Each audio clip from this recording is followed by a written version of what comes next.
Halo semuanya, perkenalkan nama saya Roma Olika Situmorang dengan NIM 4232411003. Pada kesempatan kali ini, saya akan menjelaskan mengenai uji ANOVA satu arah dan juga post hoc atau 2K menggunakan Jamovi. Pertama, kita pahami dulu, apa sih itu ANOVA satu arah? Nah, ANOVA satu arah merupakan teknik analisis statistik yang digunakan untuk mengetahui apakah terdapat perbedaan rata-rata dari 3 kelompok atau lebih yang saling independen.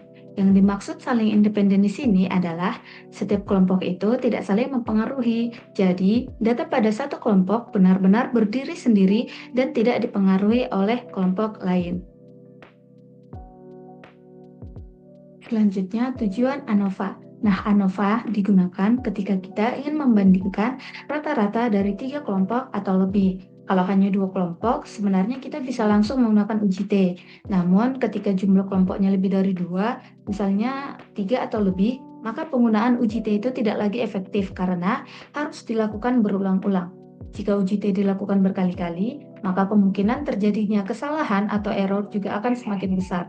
Oleh karena itu, digunakanlah ANOVA karena ANOVA memungkinkan kita untuk membandingkan semua kelompok sekaligus dalam satu analisis sehingga hasilnya lebih efisien dan lebih akurat. Nah, secara konsep ANOVA itu dibagi menjadi 2 jenis variasi, yaitu variasi antar kelompok dan juga variasi dalam kelompok. Jika variasi antar kelompok lebih besar dibandingkan dengan variasi dalam kelompok, maka dapat disimpulkan bahwa terdapat perbedaan yang signifikan antara kelompok tersebut. Namun, sebelum melakukan ANOVA, terdapat beberapa syarat yang harus dipenuhi. Yang pertama itu adalah syarat uji normalitas, yaitu untuk memastikan bahwa data berdistribusi normal. Dan yang kedua adalah uji homogenitas, yaitu untuk memastikan bahwa varian antar kelompok itu sama. Dan yang ketiga adalah independensi, seperti yang saya jelaskan sebelumnya itu, bahwa data antar kelompok tidak saling mempengaruhi.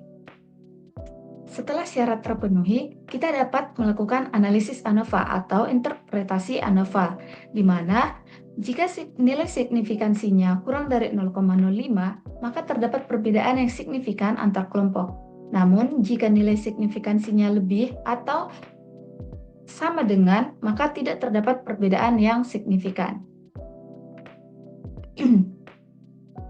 Nah, di sini perlu diperhatikan juga nih bahwa ANOVA itu hanya menunjukkan ada atau tidaknya perbedaan, tetapi tidak menunjukkan kelompok mana yang berbeda. Oleh karena itu, jika hasil ANOVA-nya signifikan, maka perlu dilakukan uji lanjut yang disebut dengan uji post hoc.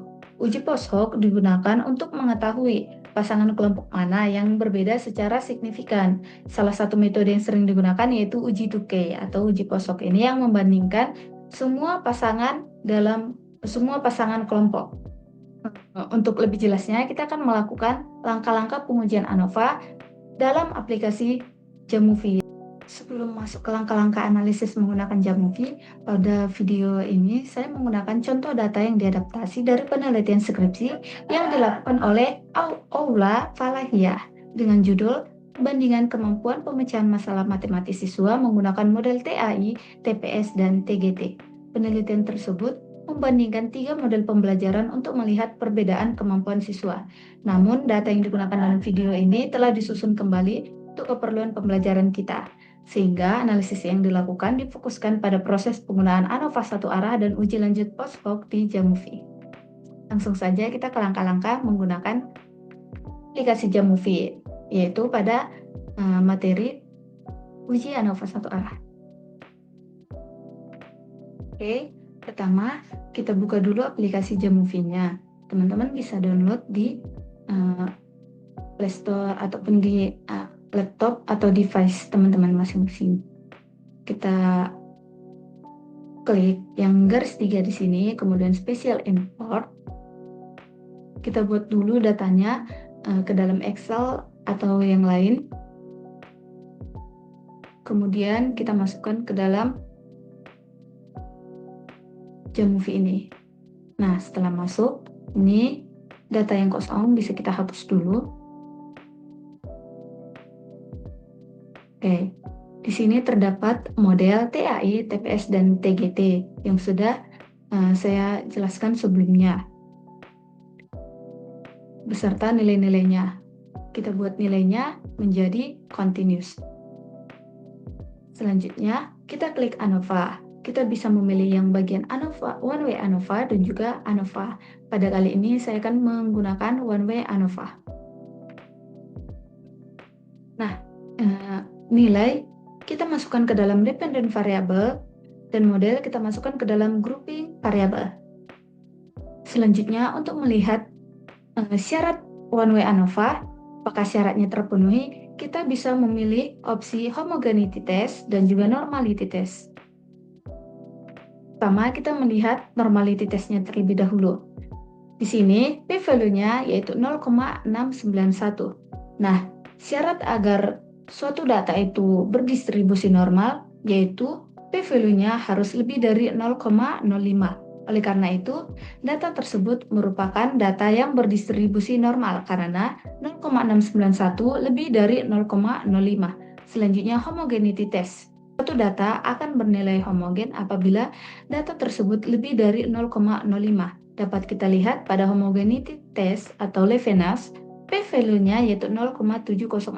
Nilai ini lebih besar dari 0,05 sehingga data yang kita miliki merupakan data yang homogen. Karena data termasuk homogen, kita bisa mengklik asumsi equal atau Fisher dan menghapus centang don't assume equal whereas, karena bagian ini kita bisa mencentangnya apabila data tidak homogen. Karena data homogen, kita mencentang yang bagian assume equal atau Fisher. Nah, karena data sudah normal dan juga sudah homogen, kita bisa lanjut ke bagian one way ANOVA-nya.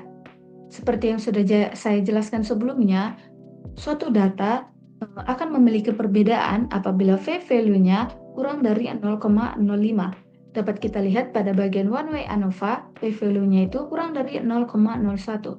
Nilai ini merupakan kurang dari 0,05 sehingga data tersebut memiliki perbedaan. Namun kita belum tahu nih bagian mana aja yang memiliki perbedaan yang signifikan. Kita hanya tahu bahwa data tersebut memiliki perbedaan. Oleh karena itu, supaya kita mengetahui bagian-bagian perbedaannya yang memiliki perbedaan signifikan, bisa memilih bagian opsi post hoc test.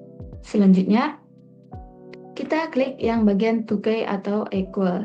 Nah, di sini dapat kita lihat bahwa TAI memiliki perbedaan signifikan dengan TGT. Kenapa?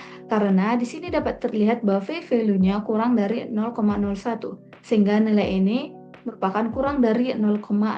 Sehingga untuk interpretasinya, TAI memiliki perbedaan signifikan atau TAI terdapat perbedaan signifikan dengan TGT.